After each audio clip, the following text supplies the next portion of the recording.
Our next speaker is Patri Friedman. He certainly has a fabulous lineage. I guess his grandpa is the most famous. That Mr. Friedman, the economist, and his dad is a libertarian law professor. And I guess it's by those antecedents that Patri has come by his particular project. It's a fascinating thing. It's called Seasteading. And Patri, why don't you pick up the story?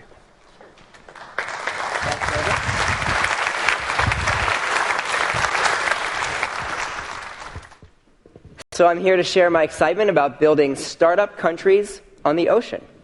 Hey, this is IdeaCity. We can think big. So we'll start with a puzzle. We see most technologies change over the course of years or decades, right? To look back through old magazines is just to laugh at how ridiculous things are, right? Compare that to an iPod. Ooh, it tapes. And even the iPod's gotten a lot better over the course of 10 years. But some technologies haven't advanced so fast. We're still using government technology rooted in 2,000 years ago, representative democracy. I mean, if we were using the audio technology of 2,000 years ago, it wouldn't be so good.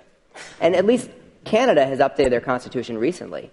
But the United States is still using a constitution written over 200 years ago. If you drove a car from 200 years ago, it would be a horse. That's not much progress. So that's our starting puzzle. Why is there such rapid innovation in some fields, like audio technology or transportation, but things seem to move a lot slower when it comes to government? So to figure out why, we have to understand, where does progress come from? Progress usually means that things are getting better. And to find better things, we usually experiment and find new things. And the place where we find these new, better things is by trying lots of different things and seeing what sticks, by trial and error. This is how we get progress in science, through experiments. And it's how we get progress in business and technology. Every startup is a kind of experiment, often an experiment with a new technology. Most of them fail, but those few that succeed, like my last employer, change the world. Speaking of the world, life itself came from this same process of trial and error experiments, right? Every life form that ever lived was an experiment of its unique genetic makeup. And 1 billion years of these experiments produced us, produced humanity. So I'm trying to illustrate is that this idea of progress through many experiments over time, this is not a small idea. This is not a new idea. This is evolution. What's innovative is going to be applying it to government. So let's put on our entrepreneur hats and let's think about the global government industry. Let's think about governance as a service. It's provided by retailers, countries, to customers, citizens. And since it's an industry, we can look at it through the lens of economics. Now, this is not to deny the moral dimension of politics, just to set it aside for now. I find if you talk about morality, it's like you push the bullshit button in people's brains. You know, everybody turns into Bill O'Reilly and starts screaming at each other. Let's not do that. We'll just take a deep breath and think about this industry. For example, maybe it has little progress because it's a little industry. Actually, not the case. Government is the biggest industry in the world. It's about 30% of global GDP. And because it's the biggest industry, it really, really matters how good the quality is and how much innovation it has. So let's hope that it actually, performs pretty well. Ooh, not so much.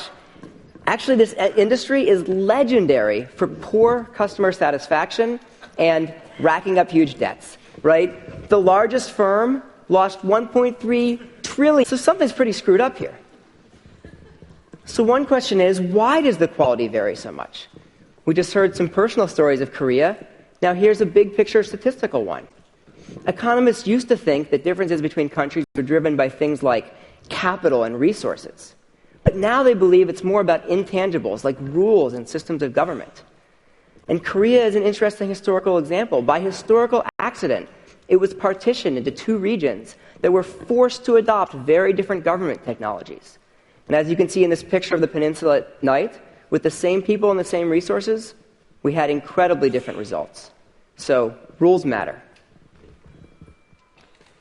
Now, some people think that the reason we don't get progress in government is because there's nothing better, because everything's been tried and there's no better system possible. I call that a failure of the imagination. I mean, we're constantly learning from many fields of science, like the insights you've heard here, new ways of doing things, and inventing technology that makes new things possible. Surely these advances over the years, the decades, and the centuries are unlocking completely new forms of government that our country's founders could never have imagined. Let me just pick two out of the infinite possibilities. The first is dynamic democracy.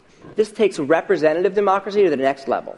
Right now, we vote every few years for representatives based on geographic regions who represent us on everything. And there's a lot of problems with this. Why not be able to give your vote to whoever you want, whenever you want, on any issue, and be represented by somebody who's an expert on that topic? I think this would be a great improvement, and it was impossible a few decades ago, before the internet. Now, it will be easy. As a very different idea, consider Apple Nation, the country that knows what you want even better than you do.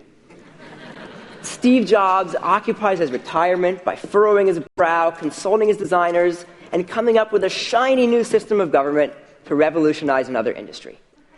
You learn the rules before you join. Every year you decide whether to renew your Apple Nation membership or leave.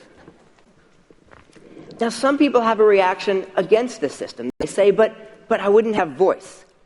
I think this is because we evolved in these small tribes that were governed by small group consensus. So we assume that for politics to work, we have to have a voice.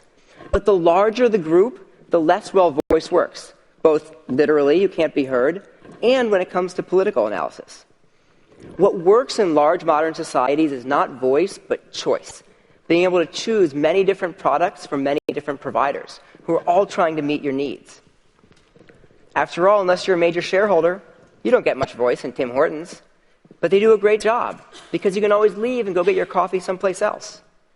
Whereas in East Berlin, where citizens did not have the choice to exit, they got terrible service, because it was a monopoly. So now we have the pieces to solve this puzzle of why the government industry doesn't have that much progress, why we don't have dynamic democracy and Apple Nation happening. It's because there's no place for these experiments. You can make small experiments with existing countries, you can tweak them a little bit, but you can't try the radically new things that bring us the huge advances. There's no place for it. There's no way for an entrepreneur to just do a startup country. In order to enter the software industry, all you need is a laptop. And so we see tons of software companies. But to enter the government industry, you need a physical place which will grant you political autonomy. But there is no such place. Every piece of land in the world is claimed and defended. And so there's no place that entrepreneurs can go and try out new things. There's no channel for this peaceful trial and error experiments that drives progress. No wonder there's no innovation. Now, for humanity, this is a huge problem. From my Silicon Valley perspective, it's a business opportunity. I mean, what I've just described is an industry that's ripe for disruption by new competitors. Maybe a startup country could be the first trillion-dollar business.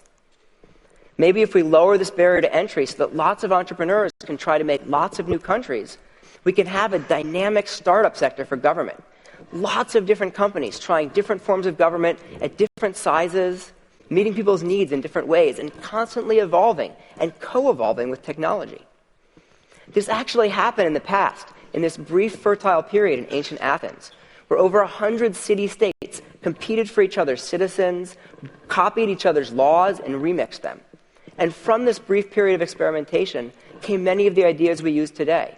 Representative democracy, leagues for defense like NATO, uniform systems of money, weight, and measurement that cross national borders that we're still benefiting from. Most of us, at least. My country hasn't caught on to the uniform weights and measurements yet. So this is how we come to seasteading, to homesteading the high seas, because we need a place for these political experiments. And the best place is the frontier. The frontier, because it's empty, because people choose to go there and it doesn't have existing systems, people used to doing things a certain way, is the best place for startup countries.